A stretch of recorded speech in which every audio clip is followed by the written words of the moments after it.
Assalamu alaikum, dear learners. You are welcome to South Ballapur High School and College online class. Today's class presenter I am Abdul Alim, assistant teacher, South Ballapur High School and College, Sagulna Feni. শিক্ষার্থী বন্ধুরা, আমি class 10 ভোকেশনালের ইংলিশের একটি grammar topic অর্থাৎ transformation of সেন্টেন্সের part 6 নিয়ে আলোচনা করব। তো এখানে দেখো আমি একটি রুলস দিয়েছি, তো আমরা এখন সেটা নিয়ে আলোচনা করব যে কিভাবে আমরা এই কমপ্লেক্স থেকে সিম্পল করব এবং কম্পাউন্ড করব। তো দেখো কমপ্লেক্স সেন্টেন্সে সিন্স অথবা অ্যাজ অথবা বিকজ যদি থাকে এরকম কমপ্লেক্স সেন্টেন্সকে আমরা কিভাবে সিম্পল করব সেই নিয়মটা আমরা দেখব এবং কম্পাউন্ড করব সেই নিয়মটাও দেখব। তো আরেকটু আগে বলে রাখি, দেখো সিন্স অ্যাজ বিকজ এরা যদি প্রথমে বসে কোনো সেন্টেন্সের তাহলে এরা বাংলা অর্থ হয় যেহেতু, আর যদি মাঝখানে বসে তাহলে কারণ। তো আমরা তাহলে এখানে দেখো কমপ্লেক্স সেন্টেন্সের একটি এক্সাম্পল দিয়েছি, অ্যাজ ইউ ওয়ার্ক হার্ড। এখানে আমরা অ্যাজ দেখতে পাচ্ছি, অর্থাৎ যেহেতু তুমি কঠোর পরিশ্রম করো। তো এটা দেখো যেহেতু তুমি কঠোর পরিশ্রম করো, তো এখানে আসলে এই দুইটা ক্লজ রয়েছে। তো একটি ক্লজ হচ্ছে স্বাধীন ক্লজ আর একটি হচ্ছে অধীন ক্লজ। তো তোমরা জানো যে যেই সেন্টেন্সের বা যে ক্লজের অর্থ পরিপূর্ণ হয় না বা সম্পন্ন করতে পারে না সেটা হচ্ছে অধীন ক্লজ, আর স্বাধীন ক্লজের অর্থ অবশ্যই পরিপূর্ণ হয়, সমস্যা হয় না সেখানে। তো এখানে দেখো অ্যাজ ইউ ওয়ার্ক হার্ড, যেহেতু তুমি কঠোর পরিশ্রম করো, তাহলে প্রশ্ন আসে যে তারপরে কি হবে। আর তারপরে দেখো সেটা হচ্ছে you will succeed in life, তুমি জীবনে সফল হবে। তাহলে তুমি জীবনে সফল হবে, এটাতে এখানে দেখো আর কোনো প্রশ্ন থাকছে না, তাহলে এটা স্বাধীন ক্লজ। তো আমরা এরকম সিন্স অ্যাজ বিকজ যুক্ত কমপ্লেক্স সেন্টেন্সকে সিম্পল করার সময় প্রথমেই আমরা স্বাধীন ক্লজটি বসাবো, তারপরে বসাবো বিকজ অফ, তারপরে বসাবো ভার্বের প্রেজেন্ট ফর্মের সাথে আইএনজি প্লাস অবজেক্ট বসাবো।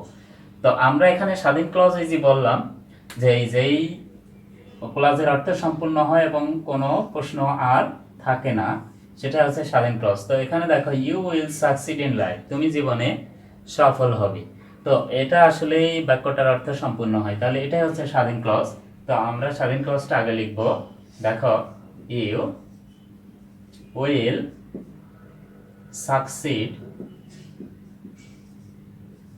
সাকসিড ইন লাইফ, তারপরে লিখতে হবে বিকজ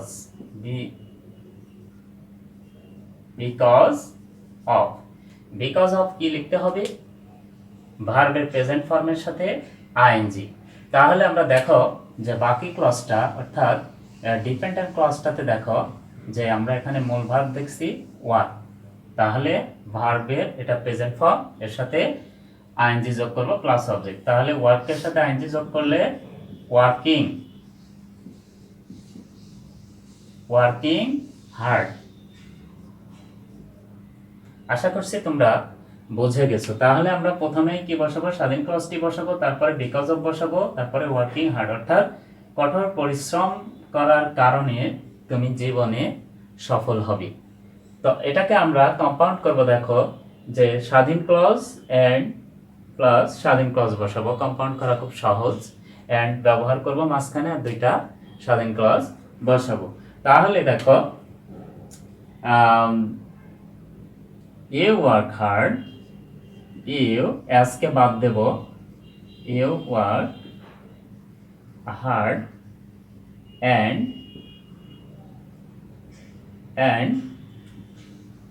ইউ উইল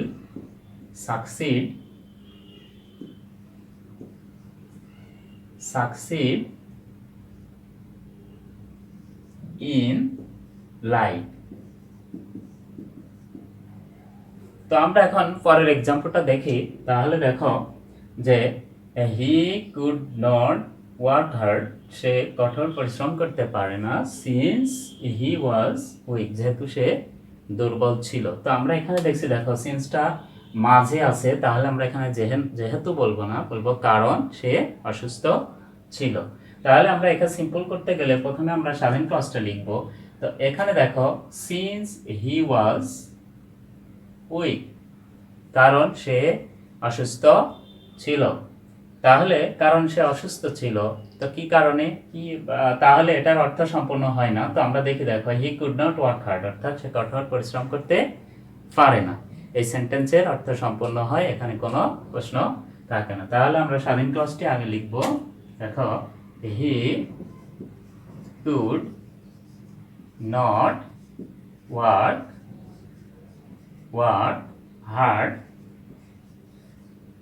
hard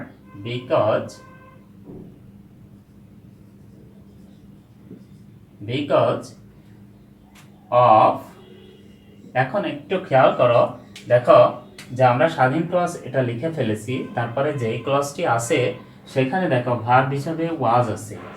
তো ওয়াজের সাথে কি আমরা আইএনজি ওয়াজিং করব না? এটা হয় না আসলে। আর এর সাথে আরিং, এম এর সাথে এমি, এগুলো হয় না। তো আমরা জানি যে এমিজ আর ওয়াজ আর এগুলো হচ্ছে বি ভার্ব, তাহলে আমরা ওই বি এর সাথে আইএনজি যোগ করব। তাহলে বিকজ অফ বিং উইক, অর্থাৎ দুর্বল হওয়ার কারণে সে কঠোর পরিশ্রম করতে পারে না। তাহলে আমরা এটাকে কম্পাউন্ড করলে দেখো শুধু এন্ড যোগ করে দেব, আর কোনো কাজ নাই। হি আর দুইটা স্বাধীন ক্লজ বসিয়ে দেবো, তাহলে হি could not work hard and he was weak।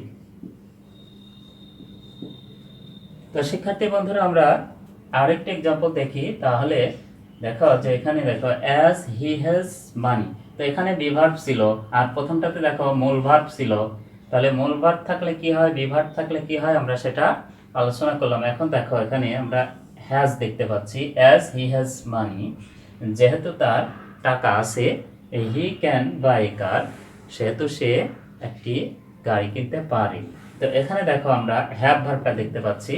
তো এখানে দেখো যে হি ক্যান বাই কার, সে কার কিনতে পারে, এটি হবে স্বাধীন ক্লজ অর্থাৎ ইন্ডিপেন্ডেন্ট ক্লজ, কারণ এই ক্লজটির অর্থ সম্পূর্ণ হয়, কারোর ওপর নির্ভর করতে হয় না। তো আর বাকিটা দেখো অ্যাজ হি হ্যাজ মানি, যেহেতু তার টাকা আছে, তাহলে এখানে প্রশ্ন হবে তাহলে কি হবে। তো এই কারণে এটা হচ্ছে অধীন ক্লজ। তো আমরা প্রথমে তাহলে আমরা সিম্পল করার সময় প্রথমে আমরা স্বাধীন ক্লজটি লিখব। তাহলে স্বাধীন ক্লজটি দেখো হি ক্যান বাই এ কার, তারপরে আমরা লিখব কি নিয়ম অনুযায়ী বিকজ অফ লিখব। তো অফ এর পরে আমরা হচ্ছে ভার্বের বেস ফর্মের সাথে আইএনজি যোগ করব। তো আমরা এখানে দেখছি ভার্বটা হচ্ছে হ্যাজ আছে, তাহলে আমরা কি হ্যাজিং করে ফেলবো? আসলে এটা হয় না। তো তোমরা জানো যে হ্যাভ, হ্যাজ, হ্যাড এগুলো হচ্ছে হ্যাভ ভার্ব। তাহলে আমরা আইএনজি করার সময় আমরা হচ্ছে হ্যাভ ভার্বের সাথে কি হ্যাভিং করে দিব। তাহলে এটা সর্বক্ষেত্রে এটাই হবে। দেখো হ্যাভিং, অর্থাৎ হ্যাজিং, হেডিং এগুলো নয়, যেহেতু এগুলো হ্যাভ ভার্ব সেহেতু এটা হ্যাভিং হবে। তাহলে বিকজ অফ হ্যাভিং এ মানি, তার মানে তার টাকা থাকার কারণে সে একটি গাড়ি কিনতে পারে। তো আমরা এটাকে কম্পাউন্ড করব কিভাবে, দেখো আমরা দুইটা স্বাধীন ক্লজ লিখে ফেলবো। তাহলে হি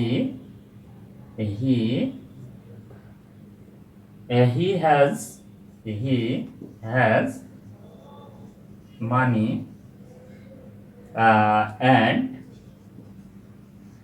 and he can buy a car,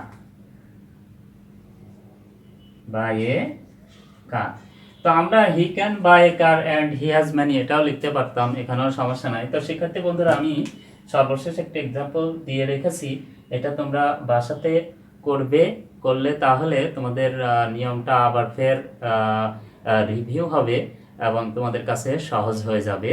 তো আজকের ক্লাসে এ পর্যন্তই। সবাই সুস্থ থাকবে, ভালো থাকবে। আল্লাহ হাফেজ। Thank you all.